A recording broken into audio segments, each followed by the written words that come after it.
Good morning, everyone. It's Dr. Coop here with the morning announcements for Friday, January 8th, 2020. I pledge allegiance to the flag of the United States of America and to the republic for which it stands, one nation, under God, indivisible, with liberty and justice for all. Today, the weather's going to be a high of 43 degrees and a low of 23 degrees. It's going to be a sunny and cloudy day. We have 2 birthdays this weekend. Tomorrow, happy birthday to Elizabeth. I hope you have a wonderful birthday tomorrow, Elizabeth. And on Sunday, happy birthday to Haley. Happy birthday, Haley, on Sunday. I hope you have a great birthday.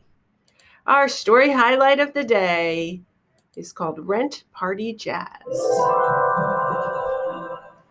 Welcome to Storyline Online, brought to you by the SAG-AFTRA Foundation. I'm Viola Davis, and I'm reading Rent Party Jazz, written by William Miller and illustrated by Charlotte Riley Webb. Every morning as the sun was coming up, Sonny went to work for the coal man. "I sells my coal 2 bits a sack," the coal man cried out as they drove slowly down the street to the French Quarter. Sonny wished he were back in his warm bed, but he knew how badly he and Mama needed the extra money. Even though he would spend the rest of the day in school, Sonny started the day like a working man. Sonny's job was to jump down and drag the sacks into the alleys, then shovel the coal down the chutes. He made 10 cents a day, 7 days a week. His mother worked in a fish canning factory. All day long, she packed fancy little fish, earning a penny for each can she filled. When Sonny and the coal man drove through Jackson Square, they would hear trumpet players blowing their horns. The musicians played any tune people wanted to hear, hoping listeners would drop a few coins into their hats. One morning, Sonny came home to find Mama sitting at the kitchen table. She looked like she had been crying. "What's the matter, Mama?" Sonny asked. "Are you sick?" "Worse than sick, Sonny. I've been let go from my job. These are some hard times, and folks aren't buying much fancy fish. Might be 3-4 months before they need these hands again." Sonny's heart sank. Rent day would be coming soon, and the rent man didn't care whether you had a job or not. All he wanted was his money. If they missed paying the rent by just 1 day, the rent man would change the locks and sell off their belongings at a public auction. "I'll get a second job, Mama," Sonny said. I'll quit." "No, Sonny," Mama interrupted. "I got 2 weeks to find something else. You stay in school and learn everything you can, everything, so things will be better for you." After school that day, Sonny wandered through the streets of the quarter, tired and sad. There had to be something he could do to help raise the rent money. In Jackson Square, a huge crowd had gathered around one man playing his horn. Even from the back of the crowd, Sonny could hear how fine the music was. And no wonder the music was so good, so sweet, so clear. Everybody in New Orleans knew about Smiling Jack. He had played his horn all around the country, even in the... What a wonderful story. Make sure you check out the rest later. Reading, how to become a lifelong reader. Read, and find something you're interested in reading in.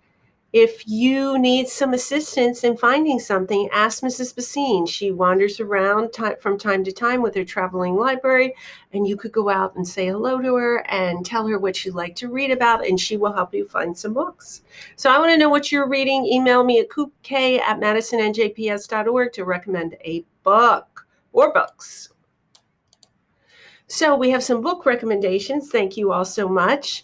Karina recommends The Girl and the Galdorian. Charlotte recommends the book series Spy School.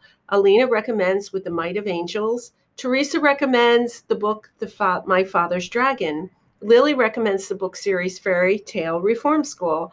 And Hayden, she recommends the series Mysterious Benedict Society.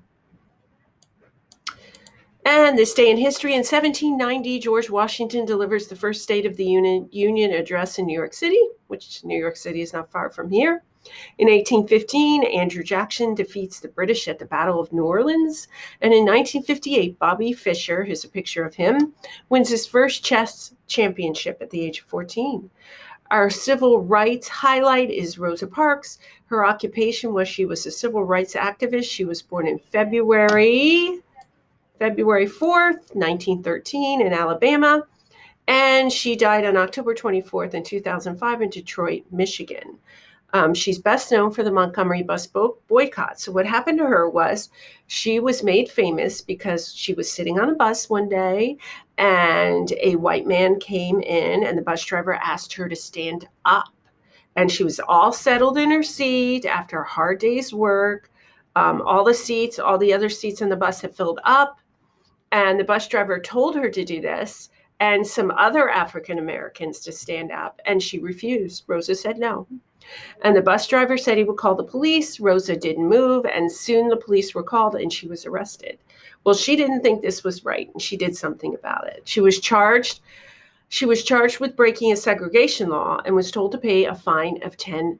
She refused to pay, however, saying that she was not guilty and that the law was illegal.